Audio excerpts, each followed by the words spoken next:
Do you remember the scene from the movie The Jerk, another movie's reference that dates me, where Steve Martin runs out into the street proclaiming, "The new phone books are here, the new phone books are here"? I would guess that for many college football fans the excitement felt by Martin's character in that classic scene is how many college football fans feel on Tuesday, June 26th, as we are focused on the upcoming season. I know that Phil Steele works for a rival network and website, but long before he was there he was putting together the best college football magazine in the country. It is packed with so much information it is like a national college football media guide, and most every broadcaster and writer I know that covers the sport gets a copy every year. Many of them get it through the membership to the Football Writers Association of America. I'm happy to say that I had my copy a couple of weeks ago. For the third year in a row, Phil Steele sent me an autographed, advanced copy in thanks for my contributions in helping him with Oklahoma State and the Big 12. Steele has recognized my near 70% ability to pick Big 12 games against the spread the past 5 years. I'm not going to lie, my association with Steele and his comments to me about his respect for my knowledge and expertise in this conference is something I'm very proud of. The new Phil Steele College Football Preview magazine. I don't like to just out and out copy his material, but it is content that people have learned to trust over the years because he has been right a whole lot more than he hasn't. That said, overall I agree with the way he looks at the Big 12 and pretty much agree on where he picked Oklahoma State. The only real disagreement that I have with Steele is he has Texas way high, picked to tie Oklahoma for the top of the standings in the Big 12. I can't go for that. Here is what Steele has won. Oklahoma and Texas tie. He cites Texas' 3 close losses last season and that Texas is the third most experienced team in the Big 12 with 2 veteran quarterbacks returning.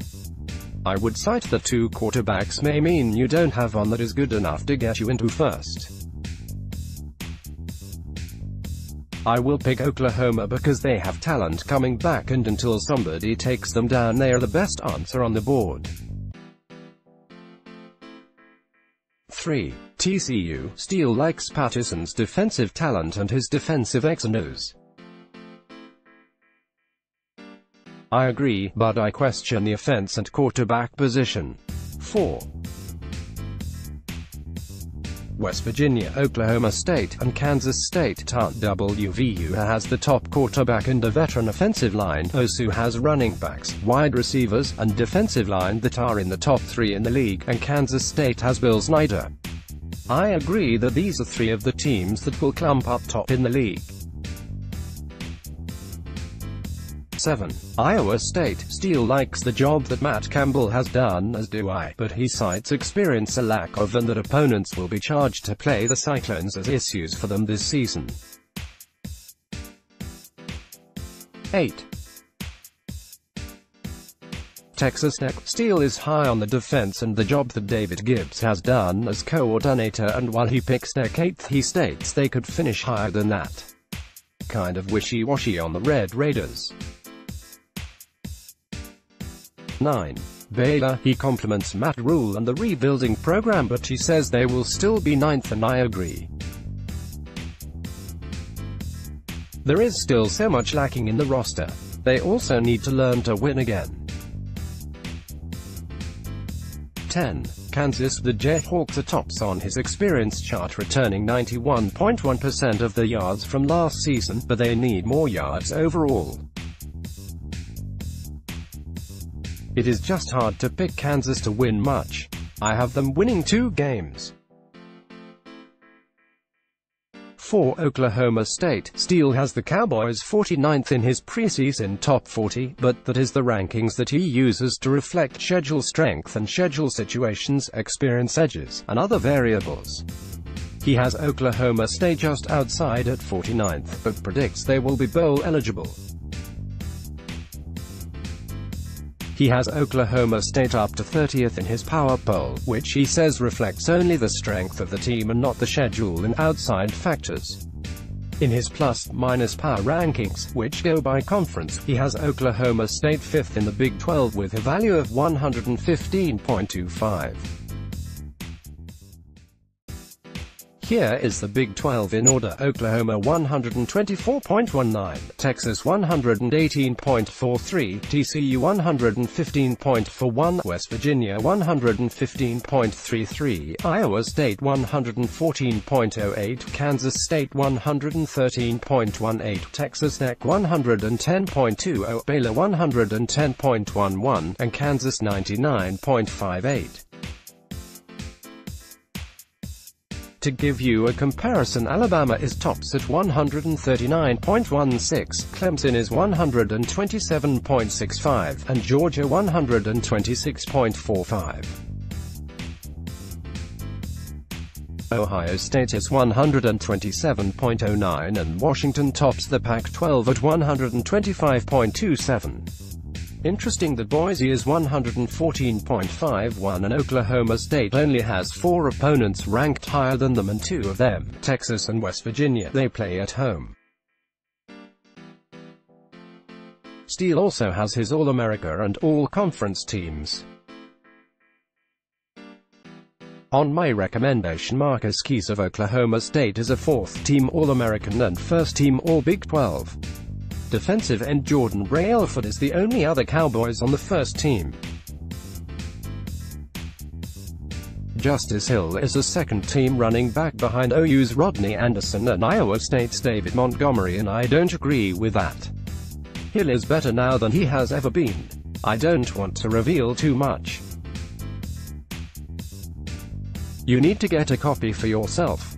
With the magazine hitting the newsstands, it is time for us to start our football preview, so go Pokes! We will pick each Big 12 team, game by game, starting today with Kansas. We will go into greater detail later with Oklahoma State. Zach Lancaster and I will be at Big 12 Media Days on July 16th and July 17th. Then, of course, we will have as much information during fall camp as is allowed. Time to pick the Big 12, game by game, starting with Kansas. I really blew my picks on Kansas last season as the Jayhawks in year 3 under David Beatty finished 1-11. I had Kansas winning 3 games. The Jayhawks were my biggest miss last season. This season Beatty has some new coaches, a pair of options at quarterback with Carter Stanley and Peyton Bender, Khalil Herbert is back at running back, and the trio of Steven Sims, Quan Hampton, and Jeremiah Booker all return as starters at receiver. 3 of 5 starters return on the offensive line and 10 starters return on defense, including leading tackler Joe Deneen at linebacker and the talented and athletic Daniel Wise, 6'3", 290, at defensive tackle. I may have been a season early on the improvement at Kansas. Sept. 1 Nichols, Louisiana. This is a really good FCS team that went 8-4 last season and played Texas A. Kansas will be ready, and the Jayhawks win or tight 127-24 on a field goal by Gabriel Nioe. Sept. 8 at Central Michigan. A year ago this is a loss and it was at home 45-27, but the Chips lost a lot of talent and Kansas remembers the embarrassing loss in Lawrence and gets revenge on the road. A stop at Cops and Donuts fuels the Jayhawks to a 31-21 win. Sept. 15 Rutgers. Big Ten member Rutgers comes to coup, and unfortunately, the Knights have some talent and will be hardened from a trip the week before to Ohio State. Rutgers wins this 35-20. Sept. 22 at Baylor. This is the best opener Kansas could have in the Big 12, but it is on the road in Waco. Baylor will be better this season, and at home on the banks of the Brazos will not have a letdown. Depending on the Duke game the week before, Baylor could be riding the confidence of a 3-0 start. Baylor wins 41-28.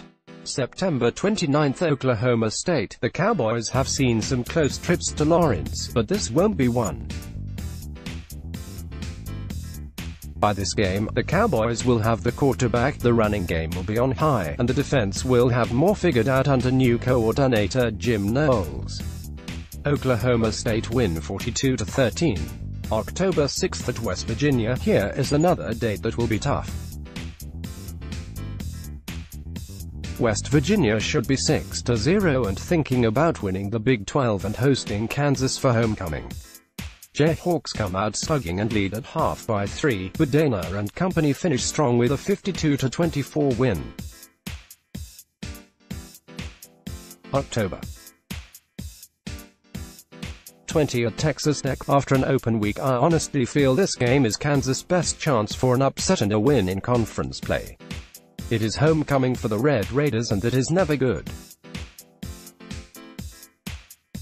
Tech gets it in a close shave at 38-34. October 27th, TCU. Tough day and never in it for Kansas as TCU wins 45-10. November 3, Iowa State. Kansas jumps out to a 2-touchdown lead early, but in the end Iowa State recovers to win 34-31. November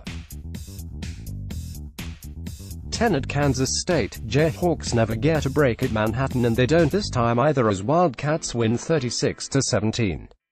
November 17 at Oklahoma. The Sooners are a little overconfident and the game is close for a quarter or so, but Oklahoma has way too much firepower and wins 56-20. November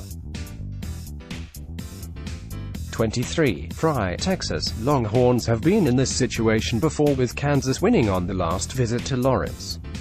Not sure how many of them remember that, but the Texas coaching staff and Tom Herman know it was the main reason they were hired from Houston to take over in Austin.